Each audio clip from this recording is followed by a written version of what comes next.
It started with a name on a napkin, not a classified file, not a wiretap, a name written in ballpoint pen stuffed inside a dead man's shoe in a parking lot outside El Paso, Texas. That napkin sat in an FBI evidence bag for 11 days before an analyst cross-referenced it against a financial database. What she found stopped the entire task force cold. The name didn't belong to a foot soldier. It didn't belong to a mid-level distributor. It belonged to a man the U.S. government had already declared legally dead. A man who, on paper, hadn't existed for 6 years. And yet, his fingerprints were on hundreds of millions of dollars moving through the American banking system every single month. This is the story of how the FBI dismantled one of the most sophisticated criminal networks ever to operate on U.S. soil. Not with a raid, not with a shootout, but with spreadsheets, satellites, and a team of analysts who refused to let a single dollar go unaccounted for. To understand how this investigation started, you have to understand the problem federal agents were staring at by the early 2020s. Drug trafficking networks had evolved. They weren't operating the way Hollywood depicted them, brutal, loud, obvious. The new generation of cartel leadership had studied law enforcement takedowns from the 1990s and 2000s. They had lawyers, they had accountants, they had people who had gone to the same business schools as the agents hunting them. The DEA's own internal review in 2021 described it bluntly. The organizations they were tracking had, quote, demonstrated operational sophistication exceeding many Fortune 500 companies in terms of logistics, financial architecture, and counter-surveillance awareness. That's not a compliment, that's a warning. The first break. The team's first real break came not from surveillance, not from a confidential informant, but from a routine financial audit flagged by the Treasury Department's Financial Crimes Enforcement Network, FinCEN.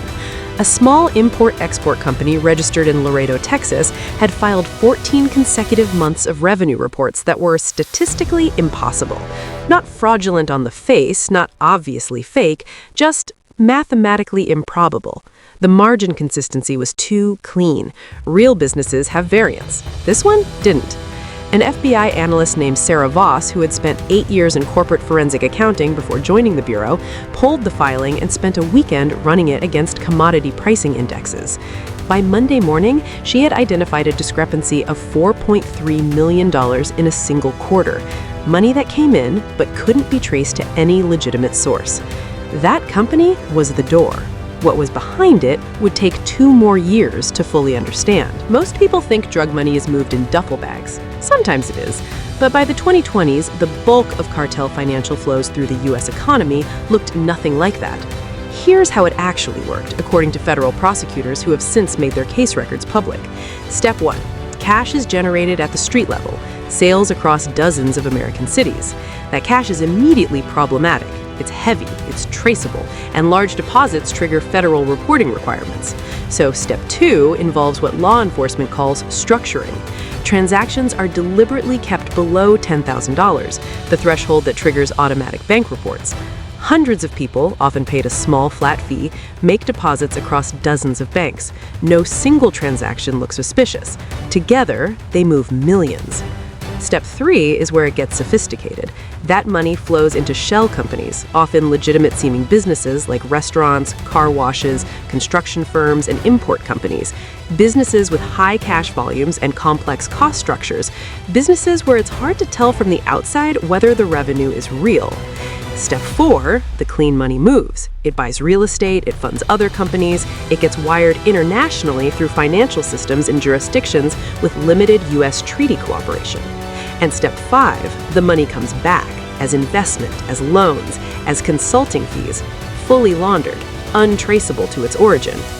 The Laredo company was operating at step 3, and when investigators started pulling its corporate filings, they found 17 related entities, all registered by the same 2 law firms, all sharing overlapping directors, all feeding money into a real estate investment group headquartered in Phoenix, Arizona. The Phoenix Real Estate Group, which we'll call Cornerstone Capital, using the name prosecutors used in the indictment, had purchased $340 million in U.S. residential and commercial properties over 4 years. None of its listed investors were American citizens. None of its money had a clean, documented source. But it had operated completely in the open. It had a website, it attended industry conferences, it had filed every required tax document on time, which is exactly why it had never been looked at closely. When FBI forensic accountants began mapping Cornerstone's transaction history, they found the money wasn't just being stored in real estate, it was being recycled. Properties were bought, minimally renovated, and sold, sometimes to other shell companies, sometimes to unsuspecting legitimate buyers. Each sale generated a paper profit. That profit was now unquestionably legal. It had a paper trail, it had a sale price, it had a legitimate buyer. One transaction alone, a commercial building in Scottsdale sold to a regional retail chain, cleaned $11.7 million in a single afternoon. This is where the investigation changed character entirely. As agents mapped the ownership network of Cornerstone Capital backward, entity by entity, signatory by signatory, one name kept appearing in the background of transaction documents, not as the listed owner, never as the listed owner, but as a reference contact, a listed guarantor, a named advisor on internal memos that agents recovered from a seized hard drive. Miguel Ángel Reyes Vázquez. Officially, Reyes Vázquez had died in a car accident in Sonora, Mexico in 2017. His death certificate had been issued, his estate had been probated, his identity had been legally retired. Except that name on the napkin in El Paso, the one found in a dead man's shoe 11 days earlier, matched. And when agents ran the name against a classified intelligence database shared with the DEA, they found something that made the room go quiet.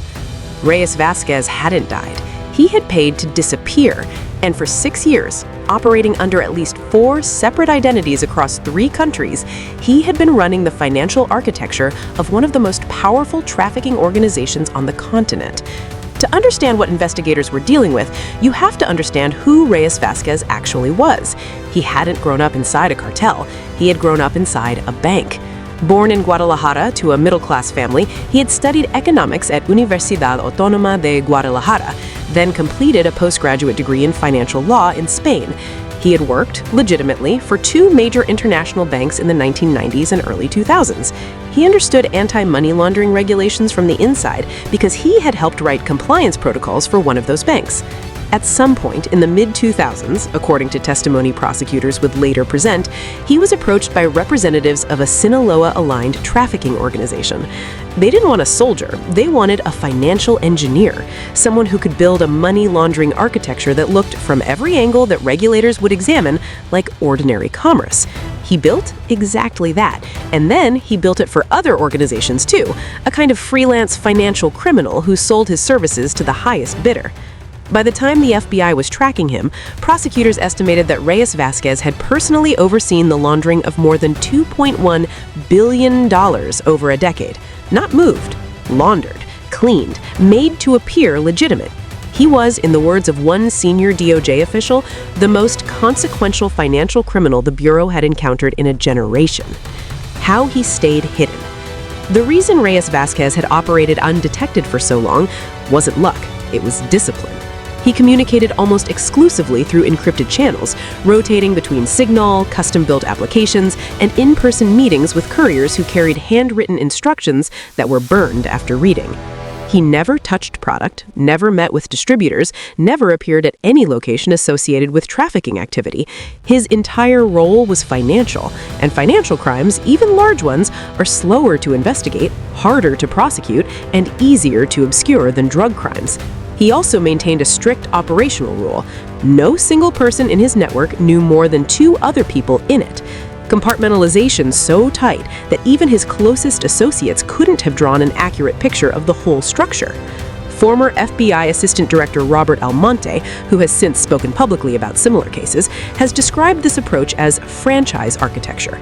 Each cell operates autonomously. Each has its own leadership, its own resources, its own local contacts, but the financial flows, the money, all converge upstream toward a central processing point. Take out one cell and the rest keep running. Take out the financial center and the whole structure collapses. That's what Operation Silent Ledger was built to do. Here's what most people don't understand about federal prosecutions of this scale. Gathering evidence is the easy part. Building a case that survives a federal courtroom is something else entirely. Cartel-connected defense attorneys are some of the most skilled in the world. They are paid extraordinary sums to find procedural errors, challenge surveillance warrants, and create reasonable doubt in the minds of jurors who have never encountered financial complexity at this level. Prosecutors working Operation Silent Ledger knew they needed a case with no gaps, no ambiguities, no evidence that could be challenged as improperly obtained. That meant months of methodical work before a single arrest was made. The FBI's Financial Crimes Unit built what they internally called the Ledger, a master document mapping every dollar they could trace from street-level cash to laundered real estate profits. By the time it was complete, the ledger ran to more than 14,000 pages of transaction records, corporate filings, wire transfers, and annotated bank statements. They brought in forensic accountants from the private sector, they consulted with FinCEN analysts, they worked with IRS criminal investigation, an arm of the IRS that most Americans don't know exists, and that has an extraordinarily high conviction rate on financial crimes, and they built a cooperating witness program. Quietly, methodically, they approached middle-level figures within the network, people who were facing federal charges on separate matters, and offered deals in exchange for documented testimony. Surveillance and the digital trail. The Reyes-Vazquez network had been careful about digital security, but careful isn't the same as invisible. With court-approved surveillance warrants, agents began intercepting encrypted communications, not breaking the encryption, but monitoring metadata, who was talking to whom, when, from where. They placed physical surveillance on 12 individuals across 5 states. In one case, an agent in Denver spent 43 days following a single logistics coordinator, a man who appeared to work as a property manager, before identifying the storage facility he used to process and distribute cash. When agents eventually searched that facility with a federal warrant, they found $3.4 million in bundled currency, a commercial-grade money-counting machine, and a detailed ledger, handwritten in a personal shorthand that would take FBI analysts 3 weeks to fully decode. That ledger became one of the most important single pieces of evidence in the case. The international dimension. What made Operation Silent Ledger uniquely complex was its international scope. Money was flowing through financial systems in at least 7 countries. Some of those countries had robust treaty relationships with the U.S. and cooperated quickly. Others were slower. One jurisdiction, according to later filings, appeared to have actively tipped off a financial intermediary that investigators were asking questions. The FBI worked through the Egmont Group, an international network of financial intelligence units, to share information and request foreign asset freezes. They coordinated with DEA attachés in Mexico, Colombia, and Spain, and critically, they worked with Europol, which had its own ongoing investigations into money laundering networks that, it turned out, intersected with the Reyes-Vazquez architecture in Frankfurt and Amsterdam. This wasn't just an American problem. It had never been just an American problem. But for the first time, investigators from multiple continents were working from the same map. By the spring of 2023, Operation Silent Ledger had reached the point where prosecutors felt the case was prosecution ready. The financial map was complete, the cooperating witnesses were in place, and the asset freeze orders had been prepared in sealed court filings. The challenge now was coordination. 47 individuals across 9 states and 3 countries needed to be arrested or detained simultaneously. If even one person received advance warning, the rest of the network would go dark within hours. Encrypted channels would go silent, assets would move, and years of investigative work could vanish before prosecutors could act. The DOJ's Organized Crime and Gang section ran the coordination with military-level precision. Arrest teams were briefed independently. No team knew the full scope of the operation. Every timeline was synchronized to a single command window. At 5:47 a.m. Eastern Time on a Tuesday morning, the command went out. 31 arrest teams moved simultaneously across the continental United States. Interpol notices went active for 6 individuals outside U.S. jurisdiction. Asset freeze orders hit 17 banks and 2 cryptocurrency exchanges at exactly the same moment. The entire operational phase took 11 minutes. What they found. In the hours and days that followed, the scope of what investigators seized came into focus. Residential and commercial properties across 8 states, valued at more than $400 million, were placed under federal seizure orders. Bank accounts across 14 financial institutions were frozen, with a combined balance of approximately $67 million. Cryptocurrency wallets, traced through blockchain analysis by a specialized FBI cyber unit, contained an additional $23 million in various digital currencies. In one Phoenix warehouse, agents found physical cash, $18.4 million, still banded, sorted by denomination, ready to be structured and deposited. And in a safe deposit box in a Scottsdale bank rented under one of Reyes Vasquez's false identities, agents found something unexpected: a handwritten organizational chart. Names, roles, financial flows, decision-making authority. The man who had built his operation on compartmentalization had, it appeared, kept a master key for himself. That document made 16 additional arrests possible within the following month. The arrests and the charges. The initial indictment named 47 defendants and ran to 312 pages. Charges included RICO conspiracy, money laundering conspiracy, drug trafficking conspiracy, structuring financial transactions, wire fraud, and in 3 cases, obstruction of justice. Prosecutors invoked the same RICO statutes, the Racketeer Influence and Corrupt Organizations Act, originally designed to dismantle the American mafia, the same legal framework that had brought down the Gambino family, the Genovese family, and the Philadelphia mob was now being aimed at a 21st century financial criminal network with no geographic home and no easily identifiable hierarchy. It was a deliberate choice. RICO allows prosecutors to hold every member of an organization accountable for the actions of the group, even actions they didn't personally take. It's the legal mechanism that turns a loose network into a prosecutable conspiracy. And, critically, it allows the government to seize assets tied to the criminal enterprise, not just cash. Real estate, businesses, investment accounts, everything. By mid-2024, 39 of the original 47 defendants had pleaded guilty or been convicted at trial.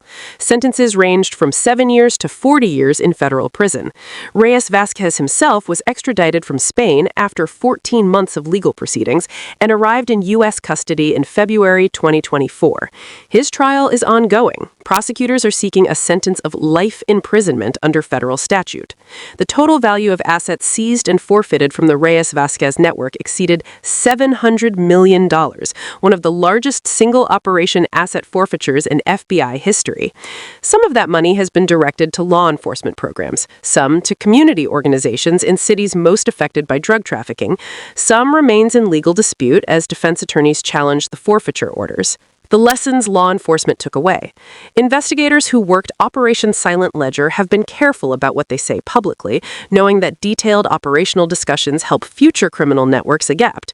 But several senior officials have made their broad conclusions clear.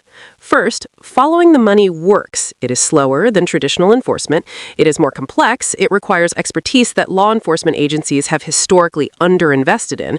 But it produces cases that are harder to defend against and more structurally damaging to criminal organizations than street-level arrests. Second, criminal networks have globalized faster than law enforcement cooperation has.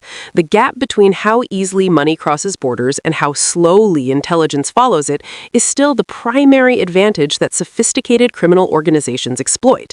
Closing that gap requires treaty work, technology investment, and international coordination that remains incomplete.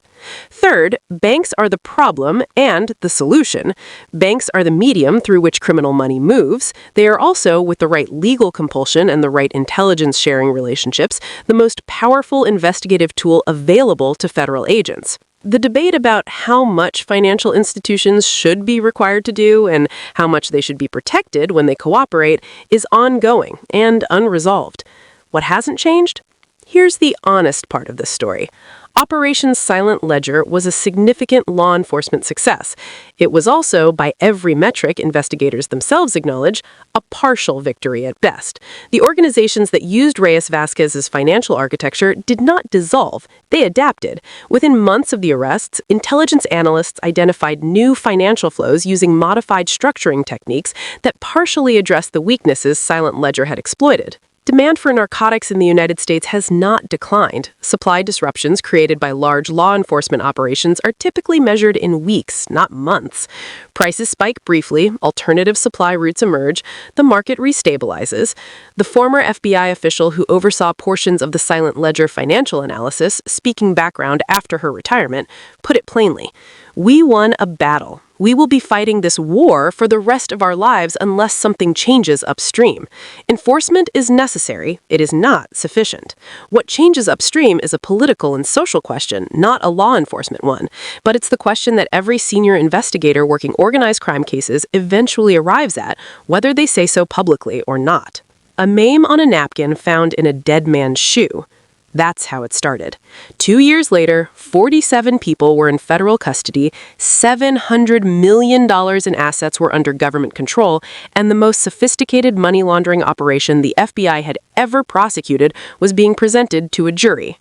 The work wasn't glamorous. It was spreadsheets at midnight, satellite footage of parking lots, 14,000-page evidence binders, and a forensic accountant who worked a weekend because the numbers didn't add up. That's what actually dismantles a criminal empire. Not a raid, not a shootout. The money always leaves a fingerprint. The only question is whether someone is patient enough and skilled enough to follow it all the way to the source.